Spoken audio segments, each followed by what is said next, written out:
मित्रांनो नमस्कार. पुन्हा एकदा आपलं स्वागत आहे आपल्या गुरु शिष्य अकॅडमी या युट्यूब चॅनलमध्ये. आज अत्यंत महत्त्वाचा व्हिडिओ तुमच्या सर्वांसाठी घेऊन आलेलो आहोत. जे विद्यार्थी इयत्ता 12वीची बोर्डाची एक्झाम देणार आहेत, HSC बोर्ड महाराष्ट्र या बोर्डची जे एक्झाम देणार आहेत त्यांच्यासाठी इंग्रजी पेपरमधली अतिशय महत्त्वाची असणारी जी गोष्ट आहे ती तुमच्यासाठी घेऊन आलेलो आहोत. निश्चित हा व्हिडिओ पाहिल्यानंतर तुमचे मार्क्स वाढण्यासाठी निश्चित मदत होणार आहे. आज आपण चर्चा करणार आहोत अत्यंत महत्त्वाच्या विषयावर आणि तो महत्त्वाचा विषय आहे म्हणजे ग्रामर. ग्रामरचे नक्की कोणकोणते टॉपिक्स आपल्याला करायचे आहेत त्या टॉपिक बद्दल आज आपण चर्चा करणार आहोत. 101% बोर्डामध्ये जे दरवर्षी विचारलेच जातात असेच असणारे सगळे पॉइंट्स मी तुम्हाला काढून देणार आहे. ग्रामरच्या सगळ्या टॉपिकची मी नावं सांगणार आहे. या ग्रामरच्या टॉपिकचा अभ्यास करा आणि 101% आपला जो स्कोर आहे तो वाढवा. तर मग चला आपला अधिक वेळ न घेता मी आपल्या व्हिडिओकडे जातोय. तत्पूर्वी आपल्याला सगळ्यांना विनंती आहे, आपल्या चॅनलवर जर आपण नवीन असाल तर या चॅनलला सबस्क्राईब करा. या चॅनलला सबस्क्राईब केल्यानंतर अशाच प्रकारचे नवीन नवीन व्हिडिओचे ज्या नोटिफिकेशन्स आहेत ते आपल्याला मिळणार आणि म्हणून बेल आयकॉन प्रेस करा. त्याचबरोबर आपल्या चॅनलला कमेंट करायला मित्रांनो विसरू नका. कमेंट करा, आपल्या काही सूचना असतील, आपल्याला काही वाटत असेल बिनधास्त तुम्ही कमेंट करा, जेणेकरून काही सूचना ज्या असतील त्या पुढच्या व्हिडिओमध्ये आपल्याला पाहता येतील. आणि आपला जो व्हिडिओ आहे हा शेअर करा, जास्तीत जास्त इयत्ता 12वीची बोर्डाची एक्झाम देणाऱ्या विद्यार्थ्यांपर्यंत पोहोचवा, जेणेकरून त्यांना सुद्धा त्यांचा स्कोर वाढवण्यासाठी अत्यंत मदत होईल. इंग्रजी विषयाची आपल्याला नाहक भीती वाटत असते. मित्रांनो अजिबात घाबरण्याची गरज नाही, अजिबात टेन्शन घ्यायची गरज नाही. आपला 100% आपला जो स्कोर आहे तो वाढणार आहे. ग्रामरचे मी आता जे टॉपिक सांगतोय ते कशा पद्धतीने विचारले जातील तेही मी तुम्हाला सांगणार आहे. अत्यंत महत्त्वपूर्ण अशा प्रकारचा व्हिडिओ आपल्यासाठी हा असणार आहे. आणि सगळ्यात महत्त्वाची गोष्ट, हा व्हिडिओ अतिशय कमी वेळेमध्ये आपण याच्यावर चर्चा करणार आहोत. आपला अधिक वेळ घेणार नाही, कारण आपल्याला माहित आहे आपला जो पेपर आहे हा पेपर जवळ आलेला आहे आणि म्हणून आपला मी त्या टॉपिक्स बद्दल मी बोलणार आहे. तर मग चला आपल्या मुख्य विषयाकडे येऊया. कोणता टॉपिक आहे पहिला? तर सगळ्यात पहिला आपला टॉपिक आहे टेन्स. मित्रांनो 101% या टेन्सवर, काळ या विषयावर आपल्याला 2 किंवा 1 गुणांसाठी विचारलंच जातं. बघा तुम्ही, आपला जो पेपर होणार आहे त्याच्यामध्ये हा टॉपिक विचारला जातो की नाही. टेन्स मग कशा प्रकारचा प्रश्न येऊ शकतो? आपल्याला एखादं वाक्य दिलं जाईल, त्या वाक्य दिल्यानंतर तिथे बाजूला सांगितलं जाईल आयडेंटिफाय द टेन्स, अशा प्रकारची सूचना येईल. मग आपल्याला काय करायचं आहे? टेन्स ओळखायचा आहे, त्याचा काळ ओळखायचा आहे. एकूण किती टेन्स आहेत? तर एकूण मुख्य 3 टेन्स आहेत, फ्युचर, पास्ट अँड प्रेझेंट असे 3 आहेत. आणि त्याचे सब टाइप्स आहेत, प्रत्येकाचे 4 सब टाइप्स आहेत. सिंपल आहे, कंटिन्युअस म्हणजे प्रोग्रेसिव्ह सुद्धा म्हटलं जातं, परफेक्ट आहे आणि परफेक्ट कंटिन्युअस आहे. असे 4 उपप्रकार आहेत प्रत्येकाचे. हे 4 मग 4 त्रिक 12, एकूण 12 टेन्स आहेत. या 12 टेन्सची मित्रांनो आपल्याला तयारी करायची. याचे जे असणारे स्ट्रक्चर फॉर्म्युलाज आहेत हे तुम्हाला पाठ करून यायचे आहेत. ते पाठ केल्यानंतर तुम्हाला वाक्य कसंही आलं तरी तुम्ही ओळखू शकता की या वाक्याचा काळ कोणता आहे. त्या फॉर्म्युलानुसार तुम्ही ओळखू शकता आणि म्हणून हे फॉर्म्युले सगळे पाठ करा, टेन्सचा सगळा अभ्यास करा. आणखी वेगळ्या पद्धतीने तुम्हाला इकडे टेन्सवर प्रश्न विचारला जाऊ शकतो. Change into present continuous, change into present perfect, change into future perfect continuous, अशा प्रकारचा सुद्धा मित्रांनो आपल्याला प्रश्न विचारला जाऊ शकतो. आणि म्हणून तुम्हाला एक वाक्य दिलं जाईल आणि वाक्याचा काळ बदला असं दिलं जाईल. मग तशा प्रकारे आपल्याला काय करायचं आहे? वाक्याचा काळ बदलायचा. म्हणजे बघा 2 पद्धतीने इकडे विचारला जाऊ शकतो. एकतर तुम्हाला काळ ओळखा, identify the tense of the given sentence असं येऊ शकतं, किंवा चेंज इंटू जे तुम्हाला कोणत्या याच्यामध्ये काळ बदलायला सांगितलेलं आहे तर वाक्याचं ते आपल्याला परिवर्तन करायचं आहे. अशा पद्धतीनं तुम्हाला विचारलं जाऊ शकतं. त्याच्यानंतर मग दुसऱ्या टॉपिकवर 100% दुसरा टॉपिक आपल्याला जो विचारला जाऊ शकतो तो आहे मॉडेल ऑक्झिलरीज. मित्रांनो मॉडेल ऑक्झिलरीज 101% विचारलंच जातं. बघा येणाऱ्या पेपरमध्ये विचारलं जातं की नाही. मग मॉडेल ऑक्झिलरीजवर सुद्धा 2 पद्धतीने आपल्याला प्रश्न विचारला जाऊ शकतो. कसे आहेत हे 2? तर पहा, आपल्याला असंही विचारलं जातं मॉडेल ऑक्झिलरीज एकूण 9 मॉडेल ऑक्झिलरीज आहे ज्यांच्यावर आपल्याला प्रश्न विचारला जातो. कॅन, कुड, मे, माइट, मस्ट, शाल, विल, शुड, वुड. आणि या सगळ्याचे जे फंक्शन्स आहेत ते फंक्शन सुद्धा आपल्याला माहित असणं आवश्यक आहे. जसं कॅन काय दाखवतो? कॅनचं फंक्शन काय आहे? Ability. I can run fast, मी जोरानं धावू शकतो. कॅन काय दाखवतो? तर ॲबिलिटी दाखवतो. तर अशा पद्धतीनं त्याच्यानंतर जर समजा तुम्हाला शुड विचारला, शुड, तर शुडचं काय आहे function? Advice. You should study hard, तू अभ्यास केला पाहिजे, बरोबर आहे की नाही. अशा प्रकारे या 9 असणारे सगळे जे असणारे काही मॉडेल ऍक्सिलरीज आहेत त्यांचे फंक्शन्स आहेत, हे फंक्शन सुद्धा तुम्हाला माहित असणं गरजेचं आहे. मग इथे 2 पद्धतीने कशा प्रकारचा प्रश्न विचारला जाऊ शकतो. State the function of the modal auxiliary in the sentence. दिलेल्या वाक्यामधील जी मॉडेल ऍक्सिलरी आहे तिचं फंक्शन स्टेट करा. मग जर कॅन दिला असेल तर कॅन इज इक्वल टू आपल्याला लिहिता आलं पाहिजे ability.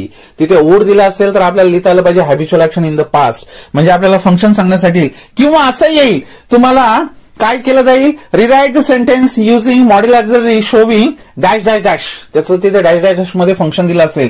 Rewrite the sentence using modal auxiliary showing advice असं जर आलं ऍडवाइस दाखवणार, तर मग आपल्याला जे मॉडेल ऍक्सिलरी दिली असेल ती काढून टाकावी लागेल आणि फक्त त्या मॉडेल ऍक्सिलरीच्या जागेवर तुम्हाला ऍडवाइस दाखवणारी कुठली आहे तर शूड आहे, तर ती शूड टाकावी लागेल.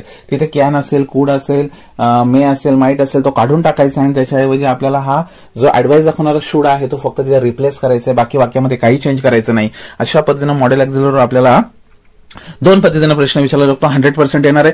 थर्ड टॉपिक आपण पाहूया. काय आहे third topic, change the voice. 100% येणार मित्रांनो. पण एक गोष्ट इकडे लक्षात ठेवा, चेंज द व्हॉइस जो आहे हा टॉपिक आहे. याच्यामध्ये सूचना बहुतेक वेळेस आपण जर सगळ्या प्रश्नपत्रिका पाहिल्या तर या प्रश्नपत्रिकेमध्ये आपल्याला पाहायला मिळतं की चेंज द व्हॉइस ही सूचना डायरेक्ट चेंज द व्हॉइस अशी येत नाही. काय येतं, rewrite the sentence beginning with, आणि मग कशानं आपल्याला वाक्याची सुरुवात करायची आहे ते दिलं जातं. मग कशानं सुरुवात करायची, वाक्याची सुरुवात जर त्याच्यामध्ये त्यांनी ऑब्जेक्टनं केलेली असेल तर आपण ओळखायचंय की वाक्याचा काय करायचं आहे, चेंज द व्हॉइस करायचं आहे.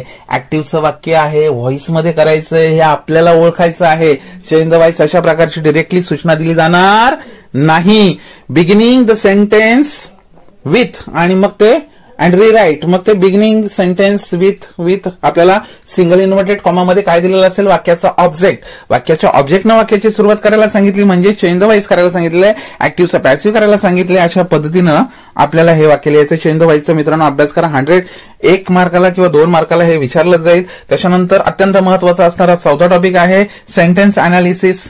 मग make, simple, compound, complex sentence याचाही मित्रांनो अभ्यास करा. 1 मार्कला 100% विचारलाच जातो. इथेही आपण लक्षात घ्यायचंय आपल्याला इकडे सूचना अशी येणार नाही make simple sentence, compound sentence, complex sentence. इथे सुद्धा आपल्याला rewrite the sentence beginning with आणि मग ते दिलं जाईल. किंवा रिराईट द सेंटेन्स वाक्यातील अँड काढून टाका, without and. Rewrite the sentence without and काढून वाक्य लिहा. अशा पद्धतीनं वेगवेगळ्या पद्धतीनं सूचना दिलेल्या आपल्याला ओळखायचंय की ते वाक्याचं सिंपल सेंटेन्स करायचंय, कंपाऊंड करायचंय, कॉम्प्लेक्स जे करायचं आहे. कॉम्प्लेक्स असेल तर सिंपल करण्यासाठी येईल, कंपाऊंड असेल तर सिंपल करण्यासाठी येईल, किंवा कंपाऊंड असेल कॉम्प्लेक्स करण्यासाठी येईल. वेगवेगळ्या पद्धतीनं वाक्य एकमेकांमध्ये इंटरचेंज होत असतात. मग हे सुद्धा सिंपल, कंपाऊंड आणि कॉम्प्लेक्सचा सुद्धा मित्रांनो अभ्यास करा. सेंटेन्स अनालिसिस म्हणतो आपण याला, किंवा अनालिसिसच्या ऐवजी आपण याला काय म्हणतो, सेंटेन्स सिंथेसिस म्हणतो. काय म्हणतो, सिंथेसिस. चुकून इकडे अनालिसिस झालेला आहे स्क्रीनवर. त्याच्यानंतर पुढे पहा 100% तुम्हाला विचारलं जातं चेंज द डिग्री. डिग्रीचं वाक्य कंपॅरेटिव्ह, पॉझिटिव्ह आणि सुपरलेटिव्ह विचारलं जातं. 101% तुम्हाला विचारलं जाईल.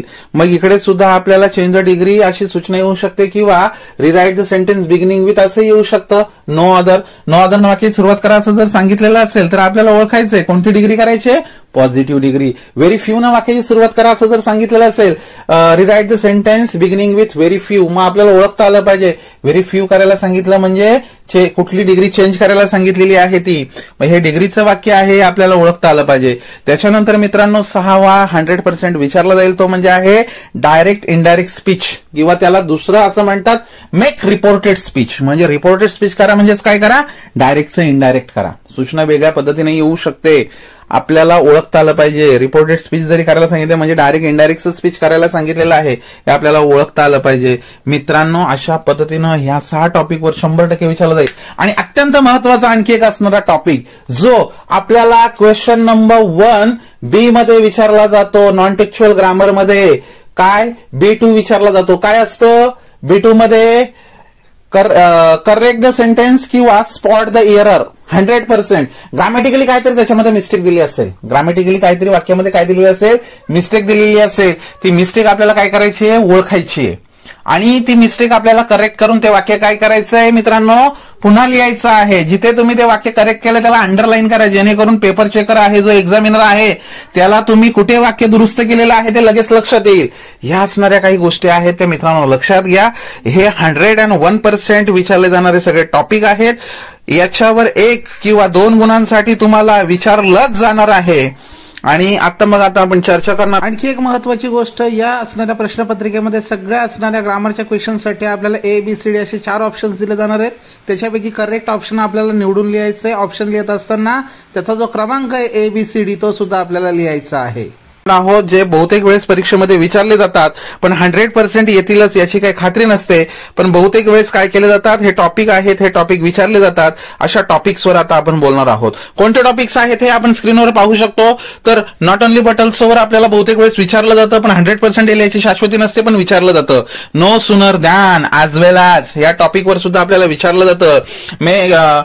Infinitive form and gerund form दिलेल्या अंडरलाईन वर्बचा इन्फिनिटिव्ह फॉर्म किंवा जिरंड फॉर्म करा. विचारलं इन्फिनिटिव्ह म्हणजे टू न वर्बची सुरुवात होते आणि जिरंड म्हणजे काय, त्याला काय लागतो, वर्बला ING लागतो, त्याला आपण जिरंड फॉर्म म्हणतो. यूज अँड दो, वाक्यामध्ये दो किंवा अँडचा वापर करा अशा पद्धतीचं सुद्धा विचारलं जातं. इफ नॉट स्क्रीनवर तुम्ही पाहू शकता, किंवा इफ नॉटला काय असतं, आपण इफ नॉट ऐवजी काय वापरतो, अनलेस सुद्धा तुम्हाला विचारला जाऊ शकतो. मेक रेटॉरिकल क्वेश्चन्स याचा अभ्यास करा मित्रांनो. हे जे मी टॉपिक्स बोलतो हे आपल्या आत्ताच्या परीक्षेमध्ये विचारले जाणार आहेत. नायदर नॉर या टॉपिकचा अभ्यास करा. Make negative and affirmative sentence याचा सुद्धा अभ्यास करा. Use able to enable to, can ऐवजी वापरतो ना एबल टू, त्याचा मित्रांनो अभ्यास करा. टू सो दॅट हे जे टॉपिक्स आहेत मित्रांनो, हे टॉपिक्स येतातच. आतापर्यंत या सगळ्या प्रश्नपत्रिका आपण पाहिल्या तर त्याच्यामध्ये हेच सगळे आलेले आहेत. आत्ताच्या परीक्षेला हेच टॉपिक येणार आहेत मित्रांनो. जे मी सुरुवातीचे 6-7 टॉपिक सांगितले जे 100% येतात त्याचा तर 100% अभ्यास करा. आणि त्याच्यासोबत हे असणारे ग्रामरचे आता मी तुमच्या स्क्रीनवर तुमच्याशी शेअर केले हे सुद्धा टॉपिक तुम्ही यांचा अभ्यास करा. आपल्या व्हिडिओला नक्की लाईक करा, शेअर करा. आपला हा व्हिडिओ जास्तीत जास्त विद्यार्थ्यांपर्यंत पोहोचवा. आणि अशाच प्रकारच्या सगळ्याच विषयांच्या, मग तुम्ही आर्ट्सला असू दे, सायन्सला असू दे, कॉमर्सला असू दे, आपल्या सगळ्या असणाऱ्या शाखांमधल्या असणाऱ्या सगळ्या विषयांचे असणारे व्हिडिओज जे आहेत महत्वाचे त्याची अपडेट मिळवण्यासाठी पाहण्यासाठी आपल्या चॅनलला सबस्क्राईब करा, बेल आयकॉनला प्रेस करा. पुन्हा एकदा आपली रजा घेतो. धन्यवाद.